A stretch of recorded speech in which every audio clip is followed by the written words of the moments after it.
could you tell us a little about yourself? Sure. I've been a professional astrologer for 24 years, and I'm what you call an evolutionary astrologer, which is different than Vedic astrology, which they do in India, because I believe, and I'm not here to convert anybody, but I believe when you look at a chart, you can see the life that you came from, your purpose in this lifetime, and who you're preparing to be in your next lifetime. But I didn't start as an astrologer. It actually found me. And I realized that my plan A wasn't going to work out in life. Neither was my plan B. And so this turned out to be plan C. And so when I graduated the University of Arizona down in Tucson, Arizona, I jumped on an airplane and I flew to New York City to become an actress because I was a fine arts major. And that was my plan A. And honestly, I was born to do that. I know that was in my destiny. And what's interesting, I feel like you can't hear me when I look at you. I can hear you. Okay. Perfectly. What's interesting is I think the universe, the cosmic order of life had different plans for me. So I ended up being the manager of Clifford the Big Red Dog at Scholastic Publishing for my very first job out of college in Greenwich Village.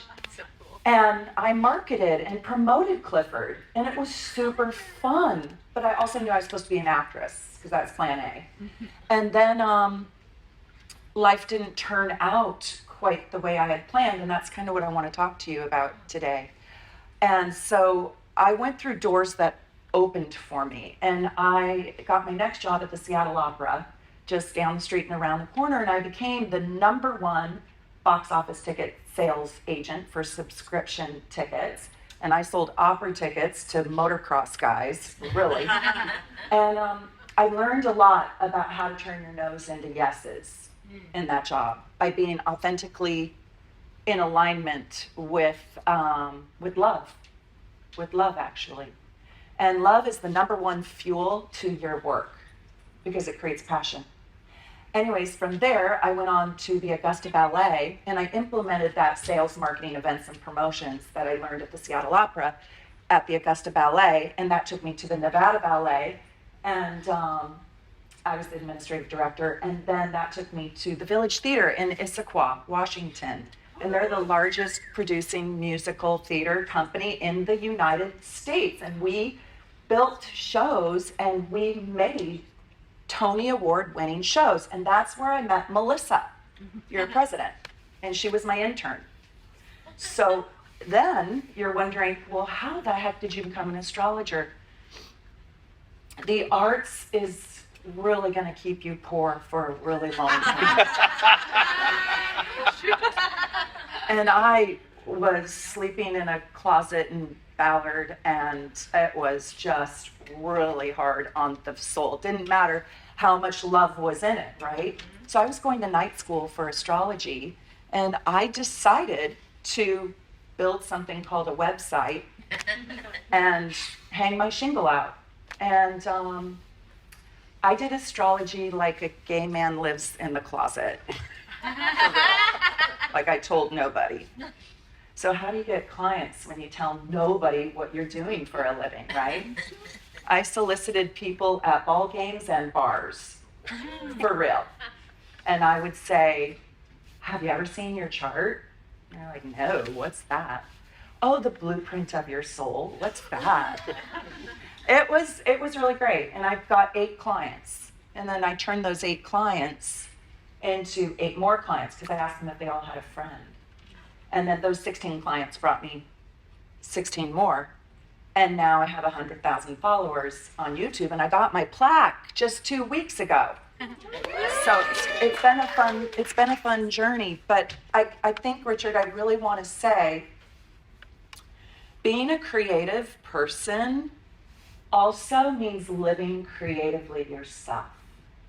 And because I was flexible and adaptable, wanting to be an actress, then wanting to manage the arts, and then plan C, becoming an astrologer, was a creative pursuit in the journey of my own self. And going through doors that open for you is one of the greatest lessons you can learn. Rather than sitting there and banging on the door to be an actress, right? If that calling doesn't want you, are you able, or are you so fixed and determined that you want that plan A no matter what, that you force something, but yet there's a greater calling that you're not even aware of? So you don't see the doors open. Yes. Right. And you're in your disappointment of whatever your being an actress is, right? So fixed in the disappointment of, I didn't get that one job. Rather than being able to see that there's another door that you can walk through. That's kind of a long story in a nutshell. Well, careful, you're spilling water all over yourself. Sorry. That's okay. I don't mind.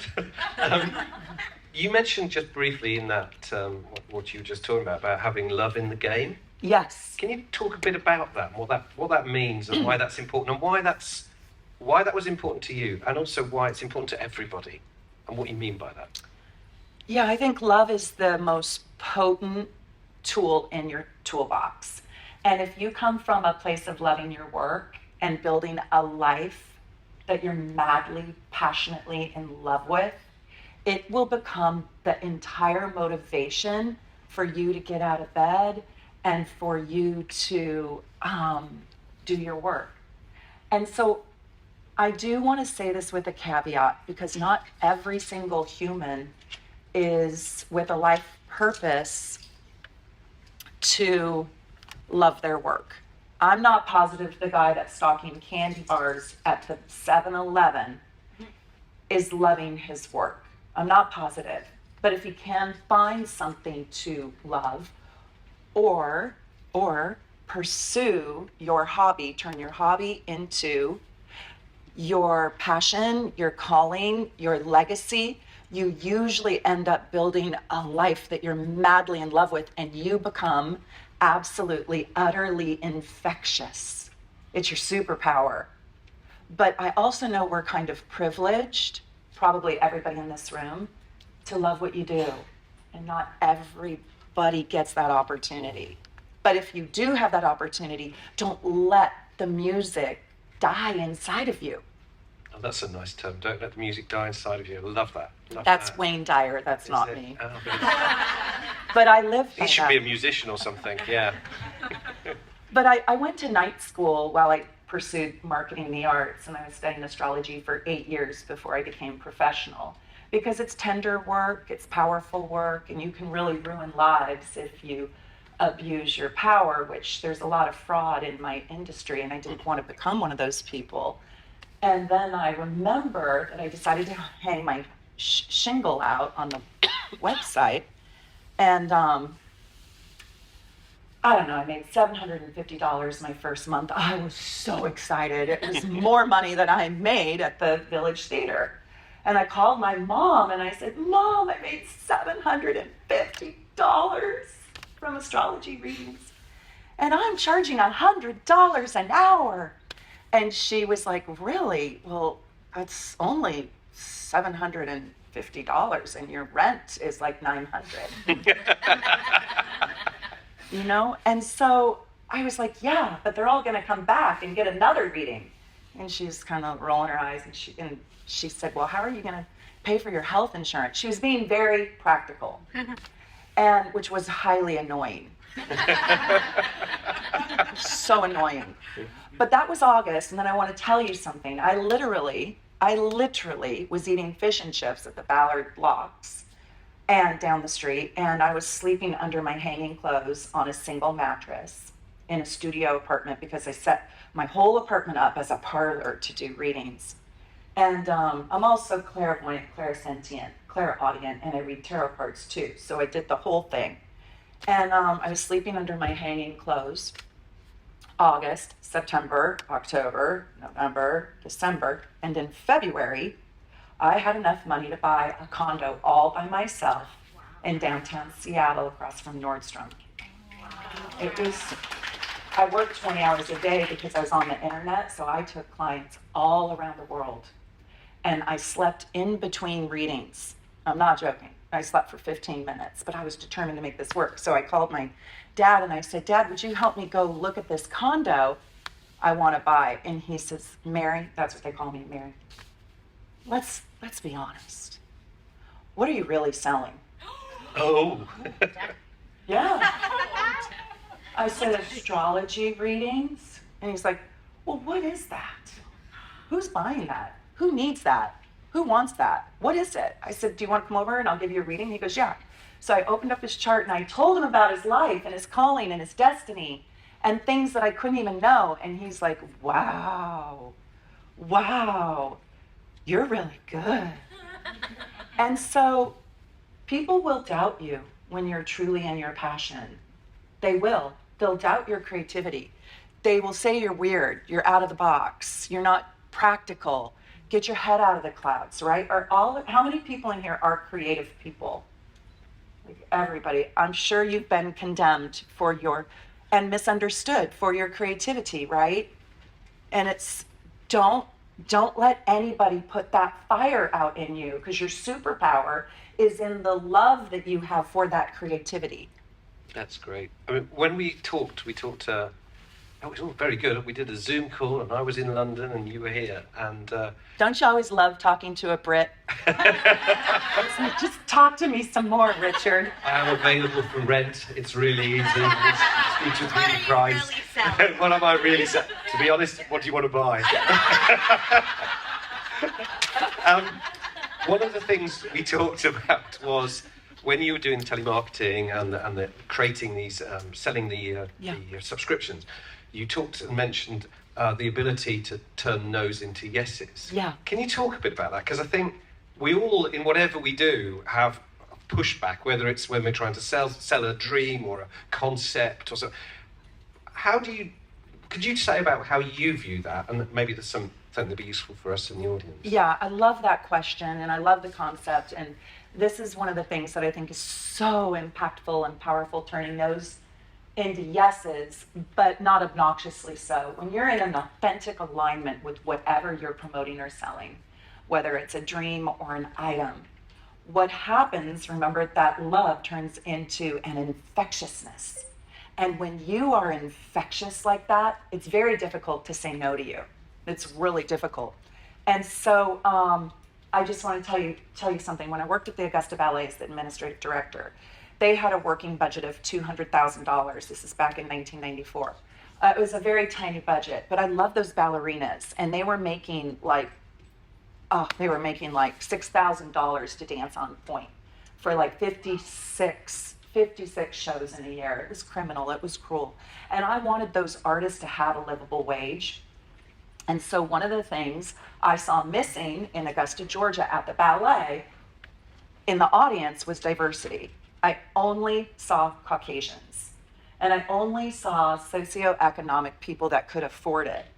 And so I want to tell you a no that I turned into yes, but I really believe in sponsorships. I think if you can get somebody to believe in your dream and sponsor it with you or for you, that is so powerful. That's like your number one most powerful tool. So I went to Coca-Cola because they're based in Augusta, Georgia, and I said, we don't have any inner city children coming to the ballet. Would you sponsor us by giving us, if you give me $10,000, by the way, that was a ton of money. That was like, if you give me $1 million, that was a huge ask. I have never in my life asked anybody for that kind of money.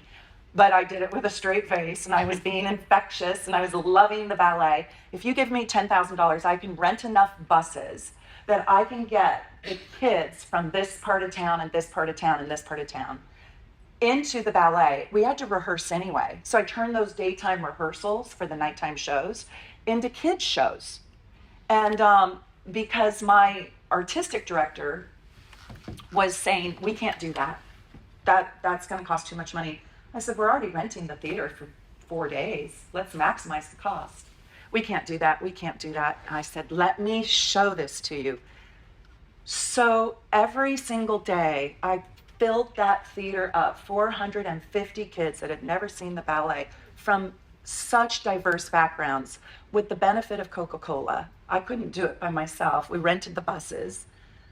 They got all dressed up, little bow ties. Moms went out to Walmart and bought suits. It was so stinking cute.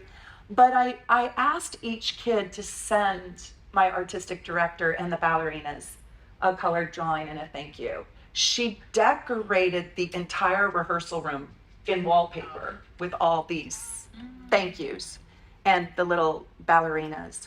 And so turning a no into a yes is through a collaboration that grows the dream between us, because Coca-Cola got to feel like a hero.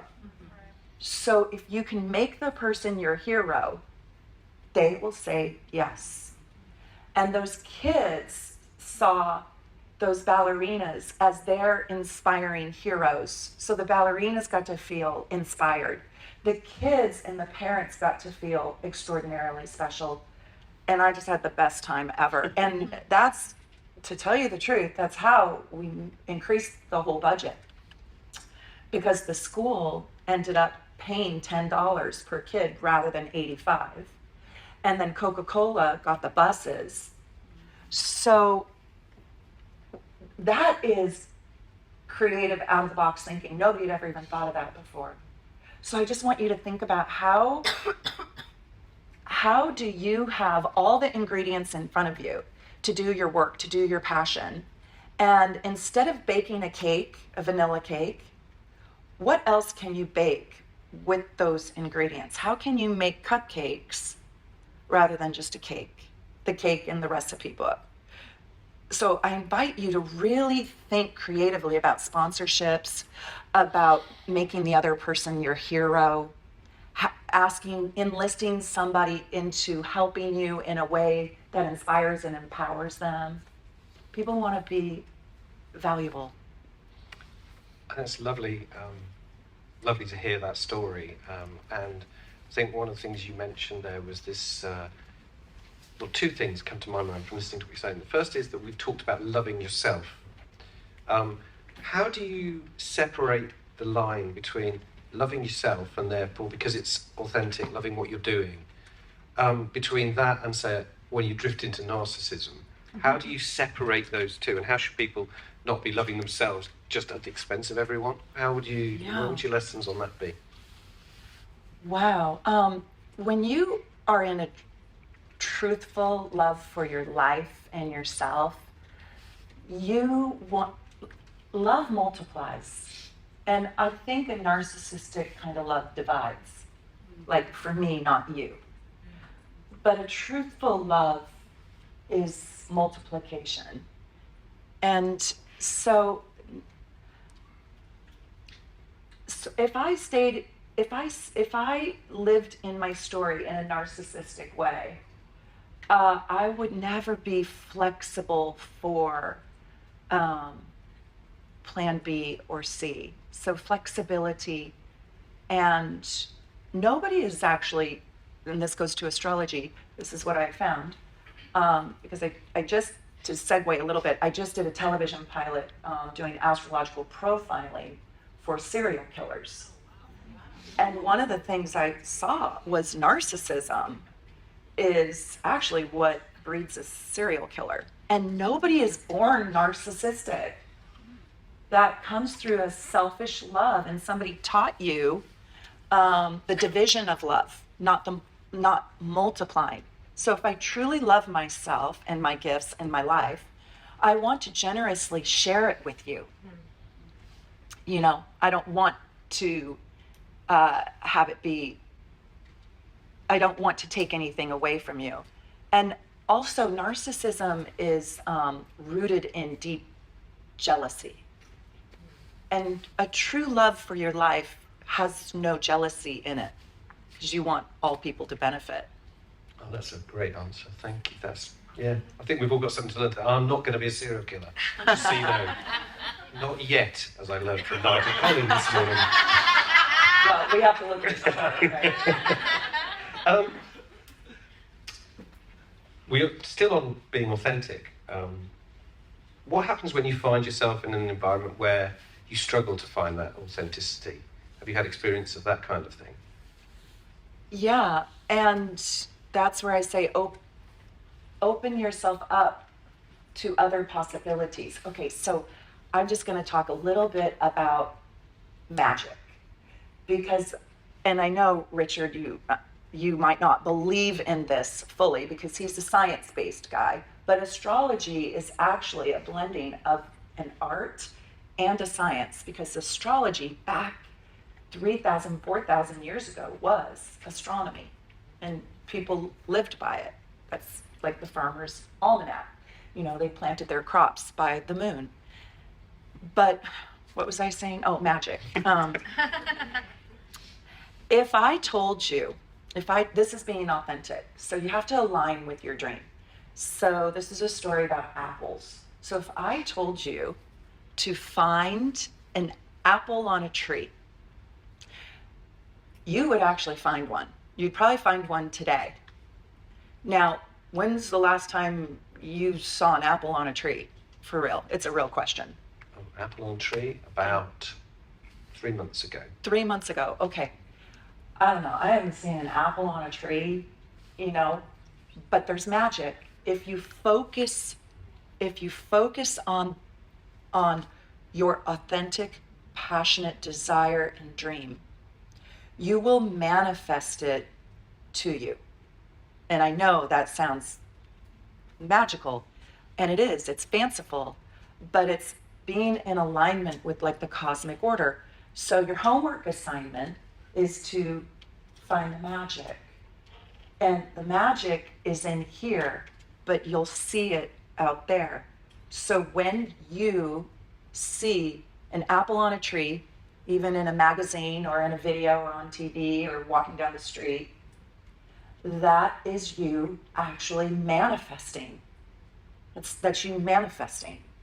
If you really think about it, you will probably find an apple on a tree, even though you guys didn't even think about apples on a tree. Probably before I just said it. But now when you see it, you should stop in your tracks. You should say, oh my God, and you should stand in the miracle of that, because that is literally the cosmic divine order saying, I see you, I feel you, I hear you. So that apple, though, now needs to be your authentic, truthful desire, whatever it might be.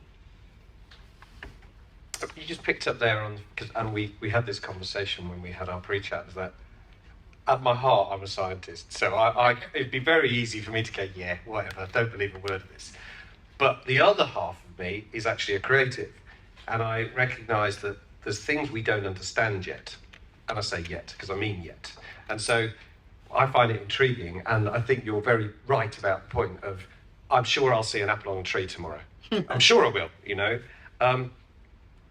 But let's talk a little bit more about the sort of, we've drifted into what astrology is, because I'm a little skeptical, of course, and we had that conversation. And isn't that a lovely thing, is that in life, you can have a genuine conversation without any, it's a debate, a discussion, and your mind is open. And I loved our conversation we had. Let's just talk a bit about astrology. You talked about it being a blend of science and art, and is that science and art, yeah. You said when we spoke? Could you kind of give us an example of kind of how it might work? And I think we talked about maybe Disney or something. You were talking about doing something. Could you maybe talk about how you do something so we understand? Sure. Well, it did take me 8 years to study, and I've done probably, I know this sounds crazy, but I've probably done over 300,000 readings for real. And so I've seen every kind of chart there is. And the chart is just a picture of the solar system, not just the solar system, but where all the stars are at the very moment you were born. So it's a static picture. And then in that static picture, I'll put this back up for you, there's over 40,000 different elements of your soul's code that I can then read, see, unlock, discover.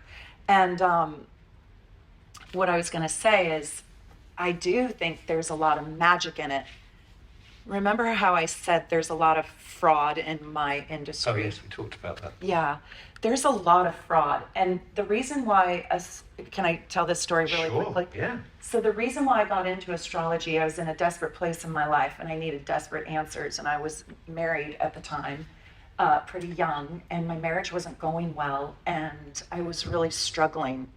And I really want to say never in your life ever do what I did. It was just horrible.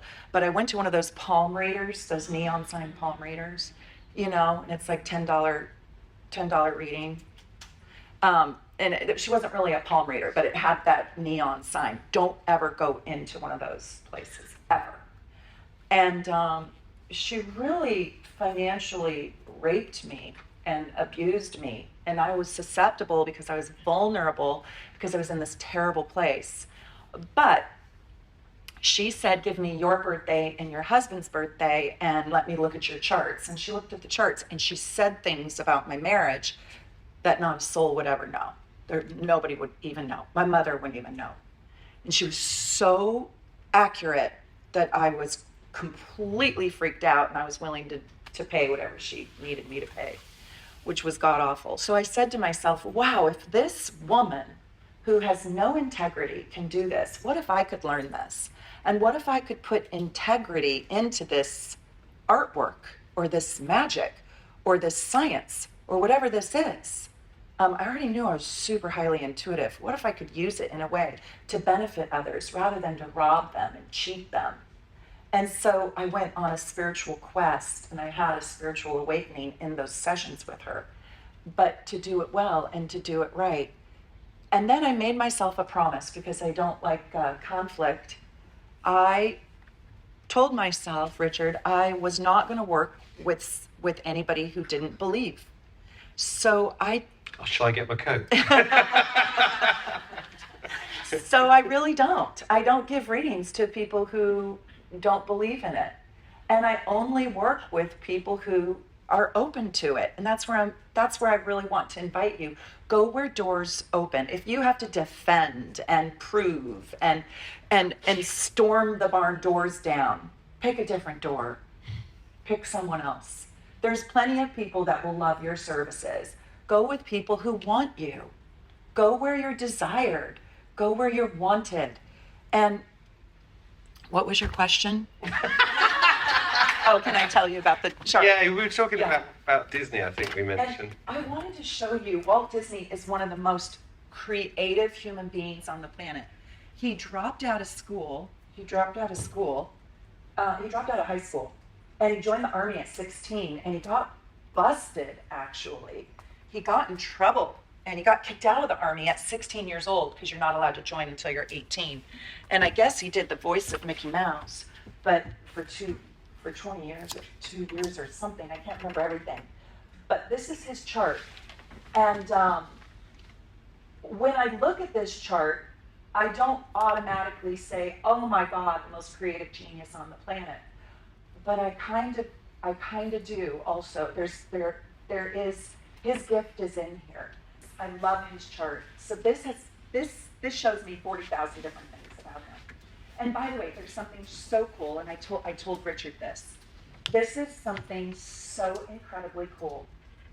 So I heard that Walt Disney is going to build something like 50 new additions to his parks or something, or whoever owns Walt Disney now. You can he was born in 1901. We could move this chart, Walt Disney's chart, and we could look at him as a soul, not a body on earth, as a soul in 2024. And we can see who Walt Disney is today for all of us. Isn't this crazy? Even though he's not on earth, he still has a legacy. So your legacy lives on way, way beyond your time on earth. So remember I told you I'm an evolutionary astrologer, I'm not a Vedic astrologer. So I'm not just reading your earthbound life story, I'm reading your entire soul's journey before you incarnated into this body. Your soul needs a body to move around and do your work. But also what's in front of you. So one of the things I wanted to do, and I haven't had time to do it because I have a really busy practice, I actually don't sleep, is I wanted to see who Austin Butler is to Elvis Presley astrologically. And so you can take another person's chart and you can see the synastry and like, why did Austin Butler channel Elvis better than Elvis channeled him his own self, right? I mean, it's amazing. So I just want to show you one little quick thing about this chart. This right here is the 10th house. This is your highest self. This is your calling. And even if you do your chart and you don't have any planets in a house, it's not empty. Every single house has something going on, and there are 12 houses. But this is his legacy. And I just want to show you this one cool thing about Walt Disney. He really wasn't built for the army. He has this planet, which is Neptune, at a 0 degree. That means every constellation is 30 degrees. He has it at a 0 degree in Cancer. So there's Neptune at 0 degrees Cancer in the house of legacy, in the house of who I'm supposed to be, in the house of my calling. And I coined this phrase. Nobody else says this, but I coined this house Beethoven's house. Because if you wanted to listen to Beethoven, and you wanted to listen to Beethoven, and if your mom, wherever she's living, wanted to listen to Beethoven, we could all, right this very minute, listen to Beethoven if we all wanted to. So, and how many years ago was he on Earth and did he die? That's a legacy. That's a powerful, powerful legacy. So what I find remarkable about his chart is Neptune is the higher octave of Venus, and it is divine creativity. It is like Pavarotti or Beethoven or Walt Disney. And he has it at 0 degrees. 0 degrees is 0 is before 1. It's the most powerful degree. It's the hand grenade. And he has it in his legacy. He's going to probably be forever remembered on Earth as long as Earth lasts. He has divine creativity. So I want to invite you guys to find your Neptune, because your Neptune is when you align with your cosmic divine calling. How many people here think they're doing their divine calling? Anybody? 1, 2, 3, 4, 5, 6, 7, 8, 9, 10. Wow, okay, that's a lot of people. That's so exciting. And how many people don't even know what their divine calling is? 1, 2, 3, 4, 5, 6, 7, 8, 9, 10, 11, 12, 13. Okay, let me just give you a hint, because he did his divine calling. And I want to tell you, it's your divine calling is, you don't really have to do anything to find it, except you have to be aware of how you feel. So when you're doing something and you love it, and you have found a zen inside of that thing. It doesn't even matter if it's planting tomatoes. It can be anything that just takes you into an abyss of love. That's why I said love is your superpower.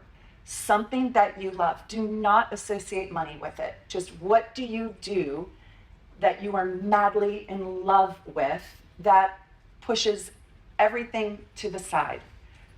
Chase that thing, even a little bit, even if you don't make money at it. Chase that thing, and that thing, that euphoria, that love, that passion will bring you a door, and walk through that door, and go through that door, and another door will appear, and another, and another, and another, and you will find your calling. And the only reason why you're not finding your calling is probably because you have some level of responsibility around having to earn money, having to do what my parents said. You've been indoctrinated into a belief system that has you a little bit trapped and not accessing your calling. Now, were you being funny, or do you not know your calling? It's not that I don't know, because I've never really thought about it, I would say. I think what's interesting is what you just said there is, you're saying, think about it. Mm-hmm. And that's quite powerful in itself, isn't it? And more than think about it, you have to feel it. So what's something that you absolutely love doing? Oh, gosh. With my clothes on and everything. I love going out with Dustin because I tell you what I love doing is I love laughing. You love laughing? Laughing at finding humour in the mundane or in the life of just, where I'm sure we've all had this, where everything is going wrong. Yeah. Everything is going wrong. You're trying to get things done and it's just going wrong. And just to sit there and go, oh, it couldn't get worse, could it? And to find humour, that's when I feel my happiest, is where, and you just plough on because you've broken that thing. So, is that a calling? I don't know. Yes, that can be. I mean, look at Robin Williams, right? Not that you're going to go... Not that it ended well for him. Well, it kind of did, because he also will leave a legacy, I think, on Earth for long after he's gone. But so I invite you to step into not only laughter, things that make you laugh, but developing and creating your own funnies and really make life funny. Fall in love with the funnies. I know a lot of funny people. No, but I think there's some truth in that, because there's the bit when you can make yourself laugh, you tend to make people around you laugh, and then it's infectious. Yeah, absolutely. And I think this is really, and I'm sure everyone can. I think we'll come back in a minute to finding calling, because I think there's a lot of people thinking, I don't quite know how to do it. We'll come back to that. But one of the things we did talk about, and I know we just touched on it just now, is that that people often go to, say, the more spiritual side of life to find help when they feel they need it. What would you say that, I think we talked about, how people can learn resilience through having a more spiritual connection. Could you talk about that for a bit? Well, yeah, and I think with astrology, how I told you I didn't want to be one of those people that created a crutch, and I don't work with non-believers because I don't want the whole session to be me on the ropes proving what I do. That's exhausting. But I also think that you can develop a dependency, and I like to use astrology as a tool. So just as a tool for self-reflection and to help you find the magic that lives inside of you. Because you too are also the apple on the tree. And so I like to show you, who were you born to be? And what are your special gifts? But not in a way that creates dependency, but empowerment. And so I believe in any spiritual practice, whether it's a religion or a Reiki or any kind of healing work, that is a tool for empowerment without dependency. Not a crutch. That's interesting, and leads on to something else we discussed about. You said that you sometimes pose a question to people about how would they change their life from picking somebody else. Do you remember saying that? Could you go on a bit about that to us? So that was really interesting. This is something that I learned, and I want to tell you another thing about that.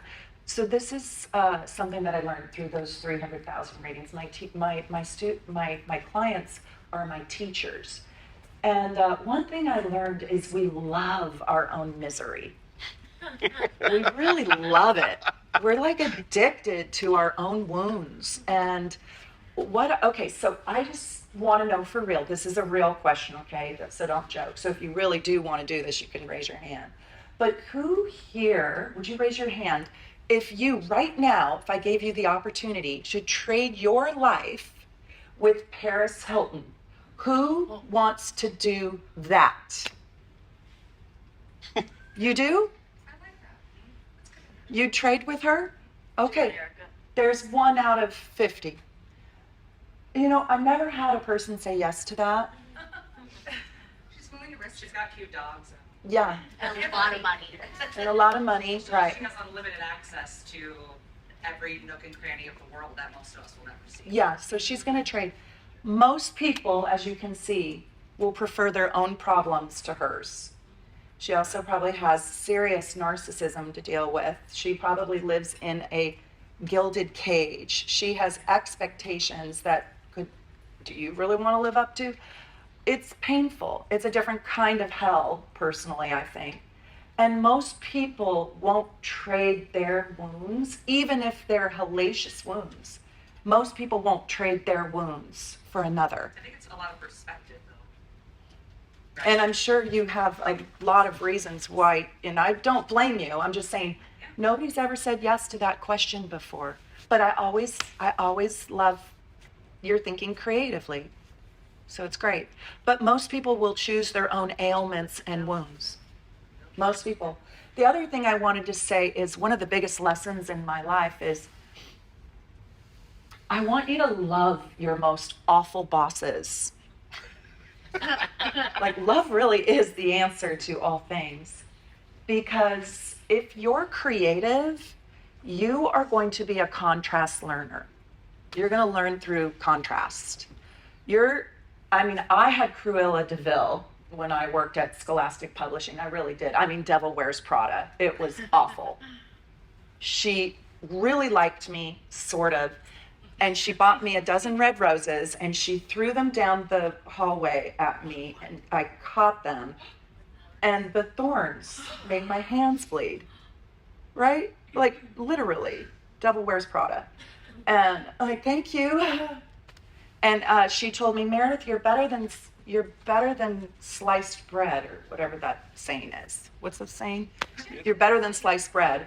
I just love you. And she threw these roses from the grocery store, right? It was quite cruel. So anyways, I learned a lot from that. So I really want you to fall in love with your worst bosses, because they are teaching you what not to be, and they are teaching you who you are not. And so that's another way to say, create love for whatever it is you're doing. That's beautifully segued into my next question. I'm so happy about that. We did not plan this. You talked about what, you've got your boss that has been horrible, but he's still, or he or she is still someone you can learn from. A lot of what we do is about our networks, who we know, who we mix with, some we like, some we don't like, and we can separate that. Could you talk a little bit about growing a personal network? Because I think that's important to all of us. That's why most people are here. Is that something you've got thoughts on? Yeah, and I also want to say, like, I didn't stay in that job too long. I worked for her for a year, and I gained a lot, I gleaned a lot. It really tore my self-esteem down, though. And it was painful, but it made me a better human being in my next job. I actually learned a lot. It was just excruciatingly painful. And I really want to say, remember how I told you, like, I didn't take on clients that didn't believe. I'm not in the business to convert. I'm not a pastor trying to preach a religion, trying to get you to come to my temple. Go where you're wanted, where you're supported, where your infectious laughter and humor is appreciated. Maybe you'll be funny to some, but not to others. Go where you're funny. Go where doors open. And I do believe in resilience, tenacity, ferocity, and trying hard. But once you do all that and you are coming from your best self, if you're not getting the results you want, go audition for a different play, a play that wants you. Go where you're desired, where you're wanted, where you're cherished, where you're loved, where you're seen, where you're known. And be flexible and adaptable. It's flexibility and adaptability that creates longevity. If you want to have a long life, start changing the game and dealing with it changing. So it's be flexible and adaptable enough to make new friends, to let the ones that you have outgrown. In astrology, I can really see when you've outgrown a friendship or a relationship or a network. Be willing to find a new network. Be willing to grow your world. And I think being supported in the work you do is one of the most important things, and it will help you show you what you're really good at. when you're around people that support you and love you. I had to teach my parents to support me in my work, and now they're my number one fans. I mean, they are my number one fans. And it's really cute. But they weren't all that supportive in the beginning, and sometimes you have to educate people a little bit on why they should, you know? One of the things we talked about, which struck a chord with me, was you mentioned when we were on our call, you were talking about developing these positive energy exchanges. Yeah. And I love the word, I love the terminology, because immediately I'm thinking, oh wow, okay. Could you sort of talk a bit about that? Because to me, I felt that was really powerful. Yeah, and in astrology, I can really see when you're going to get along with somebody wonderful. Like if you're with somebody, how many people here even know a little bit about astrology? Oh, a lot of you, yeah. So when you meet somebody who has your moon sign or your sun sign or your rising sign, or you're born on the same day, if you meet somebody who is born on just the same number, so you're born on the 1st, anybody born on the 1st, you're going to have some sort of karmic connection with. And so you can really see the infinity loop inside astrology, like when you're with somebody. And I recommend you look at your synastry with other people, but this positive energy flow, do you know what it really is saying when I have a positive reaction to you? What it's really saying is, I like how you see me. You see me, I feel felt, I'm gotten. Because we all want to be gotten, you know? And then how you make somebody really like you is you genuinely see them. My daughter made me a scrapbook for my birthday, and it was titled My 10 Wishes for You. And she picked out these characteristics that I already do. She said, it's my wish that you keep on laughing. And she put all these hilarious, embarrassing laughter pictures in there. And then it's my wish that you keep on traveling. It's my wish that you keep on teaching. And I closed that book and I started bawl crying.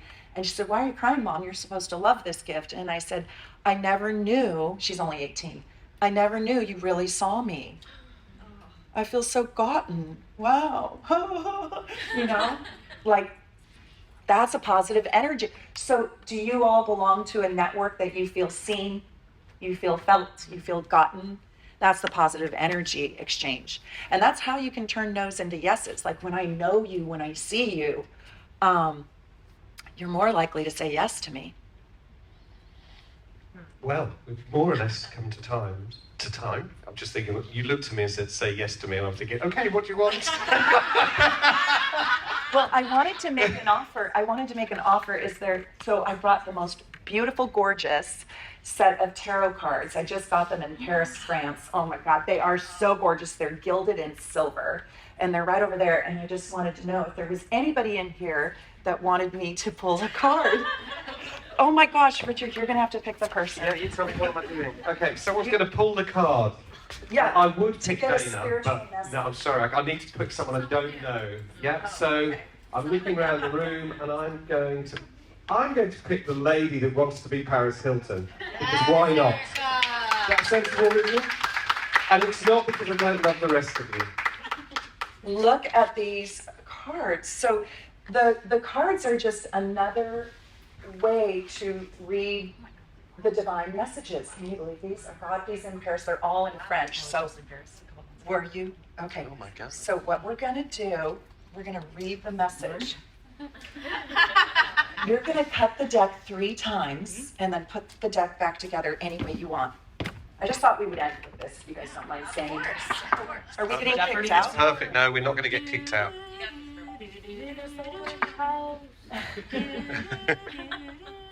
Now what? Oh, back together.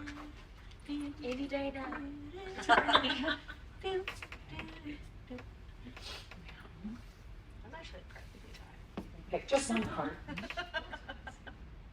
Hopefully I can read it. You don't speak French? Oh. 3 of Pentacles. So this is really wonderful. This is new work, and this is like apprenticing work, and this is like pursuing your craft and growing it into mastery. So would you say you are a master at your craft yet? No. No. okay, that's this, and you're on your way. And it's also saying make sure you charge money for your internship while you learn. Oh, that's like the apple on the tree. Don't give away your services for free. That's this card. Don't give your You can give a free bottle of wine with purchase. Don't give away your services for free. Don't do it. I believe in volunteering, of course. Volunteer for good causes. But your craft, the way you build a legacy out of it and the way you step into a calling is you charge at least $1. You have to charge something. So that's this. So you're on your way. You're building. You're not going to want to be Paris Hilton. I'm not ashamed. Well, can we put our hands together for Meredith? I also inspired by yourself, so she's going to be here for a few minutes and you also talk to her. That'd be great. And Meredith, So thank you. fun. Thank you, Richard. Thank you.